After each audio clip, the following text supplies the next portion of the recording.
দুনিয়ার জীবনে আমরা যে কোনো কিছু করে সফলতা অর্জন করতে পারি। দেখেন না, মানুষ সফল হওয়ার জন্য হারাম পথে পা বাড়ায়, ঠিক কিনা? সফল হওয়ার জন্য হারাম পথে পা বাড়ায়, কিন্তু আল্লাহ পাক রব্বুল আলামিনের কাছে সফলতা অর্জন করার মাধ্যম ভিন্ন। আল্লাহ পাক রব্বুল আলামিন কোরআনে হাকীমের মধ্যে বলেন, ও দুনিয়ার মানুষ, তোমরা দুনিয়াতে সফলতা অর্জন করবার জন্য কত কিছু করো। তোমরা দুনিয়াতে সফল হওয়ার জন্য, সাকসেস হওয়ার জন্য কত কিছু করো, কিন্তু পরকালীন জীবনের সফলতা কোন কাজের মাধ্যমে আমি আল্লাহ তাআলা করে দিতেছি। আল্লাহ রাব্বুল আলামিন কালামে হাকীমের মধ্যে বলেন, قد أفلح من تزكى وذكر اسم ربه فصلى।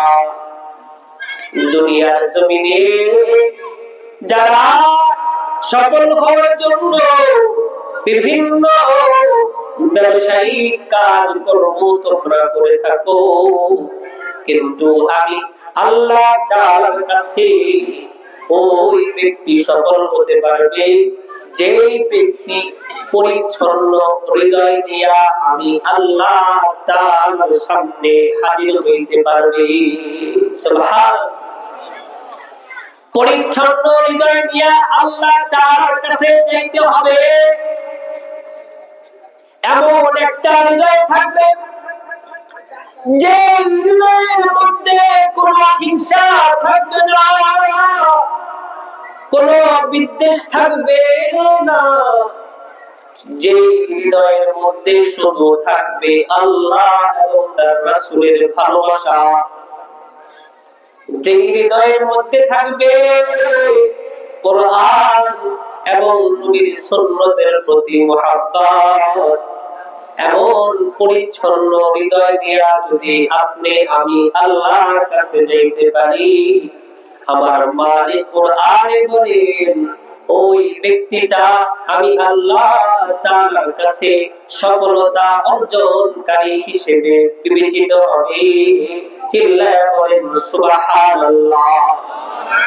ও মিয়া, আপনার আমার চেহারা যতই কালো হোক না কেন, আপনি আমি সমাজের যত নিম্ন শ্রেণীর মানুষ হই না কেন, আপনার আমার কলবটা যদি পরিষ্কার পরিচ্ছন্ন হয়, আপনার কলবের মধ্যে যদি দুনিয়ার কোনো মায়া মহব্বত না থাকে, আপনার আমার কলবের মধ্যে যদি আল্লাহ এবং তার রাসূলের ভালোবাসা মহব্বত থাকে, তাইলে দুনিয়ার মানুষের কাছে আপনার আমার দাম না থাকলেও মহামহিয়ান রাজাধিরাজ আল্লাহ তাআলার কাছে আপনি আমি দামি হয়ে যাব। সুবহানাল্লাহ বলেন।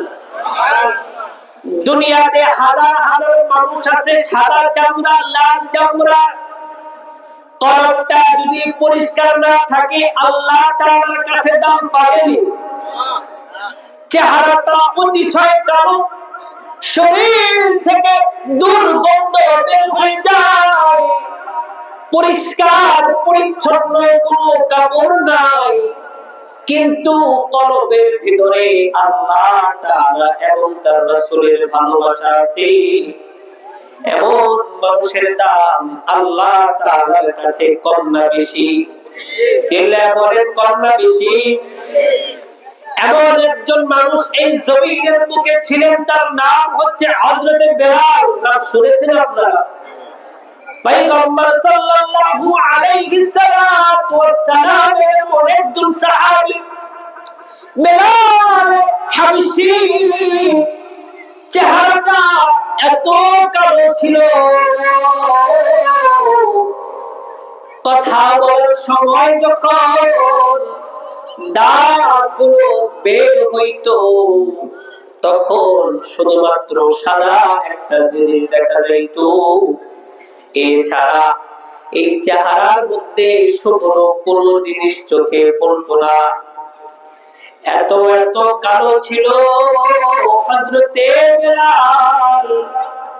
কিন্তু তার হৃদয়টা বড় সাফ ছিল, তার কলবটা বড় পরিষ্কার পরিচ্ছন্ন ছিল, তার কলবের মধ্যে আল্লাহ এবং তার রাসূলের ভালোবাসা মহব্বত ছিল, কোরআন এবং সুন্নাহর প্রতি মহব্বত ছিল, দুনিয়ার কোনো লোভ লালসা ছিল না,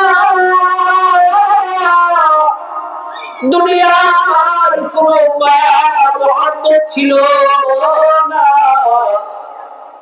এই কলবের ভিতরে শুধু আল্লাহ এবং তার রাসূলের ভালোবাসা থাকার কারণে দুনিয়ার হাজার হাজার নয়, লক্ষ লক্ষ নয়, কোটি কোটি সাদা চামড়ার মানুষের যে দাম আল্লাহ তাআলার কাছে নাই, হযরতে বেলালের দাম আল্লাহ তাআলার কাছে তাদের চাইতে বেশি। বলেন সুবহানাল্লাহ। বেলাল আল্লাহ তাআলার কাছে কেমন দামি ছিলেন, কেমন দামি ছিলেন? পয়গম্বর সাল্লাল্লাহু আলাইহি ওয়াসাল্লাম যখন আল্লাহ পাক রব্বুল আলামিন পয়গম্বর সাল্লাল্লাহু আলাইহি সাল্লাতু ওয়াসসালামকে মেহমান বানায়া যখন মেরাজে নিয়ে গেছে,